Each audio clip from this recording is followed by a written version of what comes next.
Ladies and gents, today is a big day. What's in the box? What's in the fucking box? Welcome to What's in the Box. I'm Jack. You're watching Hitthesnake. What's in the Box? Today is a big one. Huge package here. Really well packaged by the looks of it. Lots of space for a big box. And I think I know what this is. And if it is what I'm thinking, this is a big day for my collection. This is probably one of my favorite games of all time. I'm going to get it open as quick as possible so we can get into it.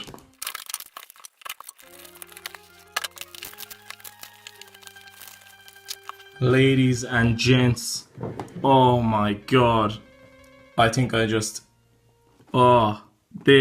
is amazing. Oh, look at that box. It's gorgeous. What a weird shape.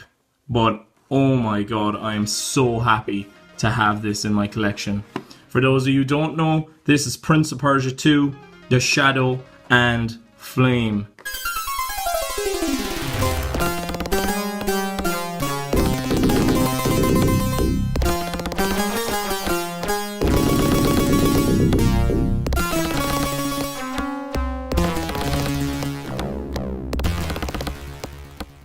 This is one of my favorite games of all time.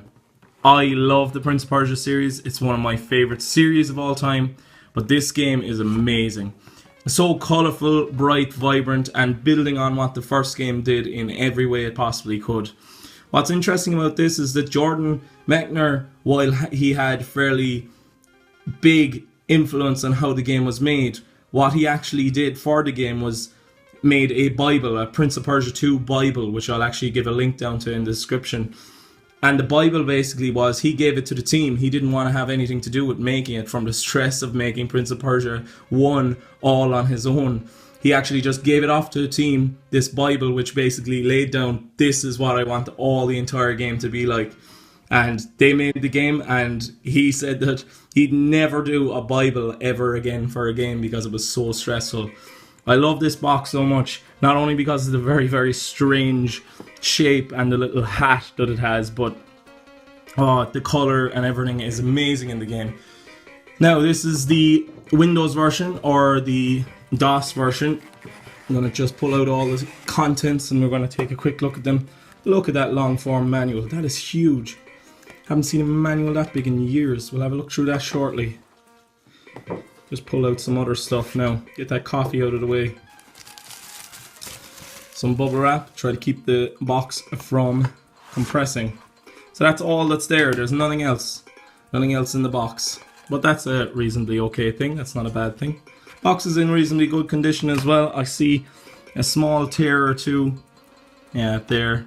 Which I might have to glue back together. But it is in really good condition. And this, for the price that I got it for, it is really good, because this game does not go for cheap.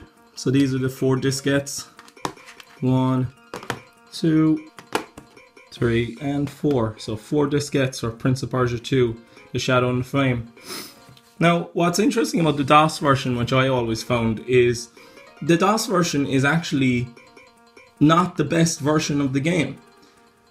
The best version of the game to play is actually the Mac version, because the Mac version has much higher fidelity graphics and much more animation in it. I suppose it probably was the best version of the game because the original Prince of Persia was made on an Apple II, and I suppose Jordan Mechner had a love for the Apple, so he decided that that would be the version that would be the best at the time. Yeah, so here we are. We stowed away on a ship bound from Persia, and we fell in love with the princess. Basically, at the end of the first game, the prince and the princess get married. They stay happily married for 11 days, as it says in the game. So the young lovers were wed and they lived happily, well, for 11 days. Very good. I'm so excited to have this in my my collection. I'm a Prince of Persia absolute fanboy. It's my favourite series of all time. Now, see, for instance, right there, what I was talking about with the Mac, that is actually a sprite from the Mac version and not from the DOS version. Because the DOS version is a much lower fidelity, and that's the higher fidelity Mac sprite. It's interesting that they put it in the manual. I suppose because they knew themselves that the Mac version was the better version. It's impossible to get the Mac version running properly though in this day and age. There's usually some problem with the sound if you emulate it. I've tried emulating it myself, as I do actually have the Mac version on CD-ROM, but yeah, getting it working properly on emulation is next near impossible. Life and death. Yeah, this is a very interesting thing about the Shadow and the Flame. So in the first game, basically, the prince at the end fights the Shadow version of himself, and how he fights and finishes him off is actually by putting away his sword and jumping into the Shadow version.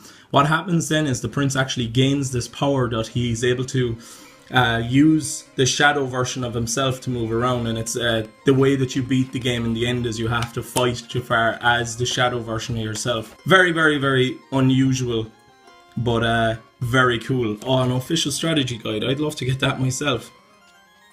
That's a cool screen. I've never seen that now. Oh, so happy. Little water damage there, but not going to be too sad over it. I won't lose sleep. Ladies and gents, that's Prince of Persia 2, The Shadow and the Flame. If you haven't played it and you like Prince of Persia 1, I can't suggest enough to go play it. Check it out. There's some really cool stuff in there, and oh my god, I forgot to mention the skeleton on the suspension bridge.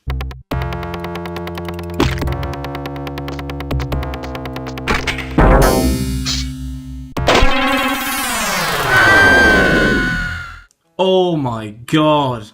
Oh, I was stuck on that as a kid for years. I mean years. That skeleton on that fucking suspension bridge. Oh my god, that warrants a video in itself. Just that part of this fucking game. It was cancerous is the only way I can describe it. Ladies and gents, I'm going to leave you with that thought. This is what's in the box. I'm so happy to have Prince of Persia 2 in my collection now. It's a gorgeous shape. Gorgeous looking box. Thanks for watching. If you want more of this content, please do subscribe to our channel on YouTube, Hitthesnake, and there will be more of this to come in the future.